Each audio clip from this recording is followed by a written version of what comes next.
Me oleme täna Evaga Läti põldudel.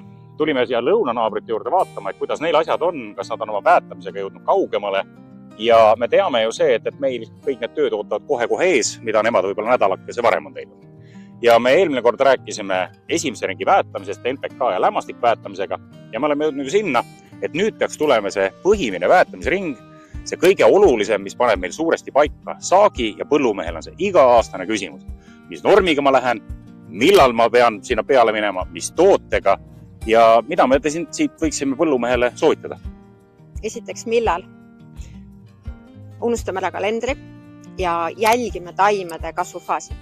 See vahe võib olla tõesti 5 päeva, see võib olla ka kuu aega, aga tuleb minna niimoodi, et meil oleks antud see põhiväetamise kogus toitu ära ennem kõrsumise algust. See tähendab faas 28, 9, 30, hiljemalt 31 peaks olema ära tehtud. Täpselt nii. Aga kui palju?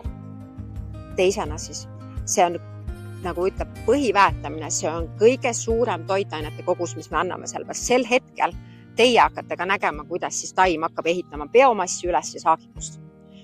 See kogus olenevalt siis sellest, milline on põlk ja milline on saagi ootus. Jõuame selleni. Vastavalt oma põldude keskmisele, oma sortide keskmisele arvestame ära siis selle antava lämmastiku kogus vastavalt saagi ootusele. Ärme kasvatame siin viljelusvõistluse saake, ärme teeme maailmarekordeid. Jätame midagi taskusse rahana.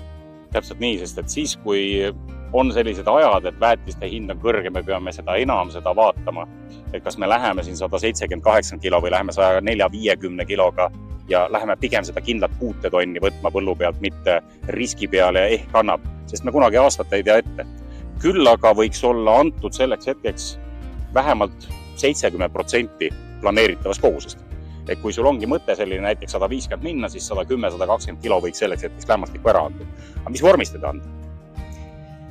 Kuna see on kõige kiirema kasvuga aeg, see tähendab seda, et kindlasti peaks olema lämmastik koos väävliga, ideaalis veel magneesiumi juurde.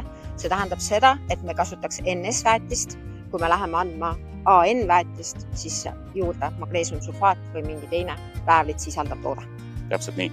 Ja me jäämegi sinna, et kui me põhiosa on tehtud, siin me paneme suuresti oma saagi paika, siis meil jääb veel üks väetamisring just raskematele savikatel muldadel, seda nii-öelda kvaliteete proteiini siis, kui ilm ja aasta võimaldab seda. Kui me räägime jällegi kergematest liivmuldadest, siis selle koha pealt võib ka jälle soovituse anda, et võib selle jagada ära 2 korda, nüüd selle põhiväetamise, et pigem siin võrsumise aktiivse alguses 1 portsu ja siis sinna esimese kõresilma aega teise, et see sama 100-120 kilo võib-olla jagada siis 60-60, sest et kergematel liivadel on see leostumise oht olemas. Ja jätame selle 3.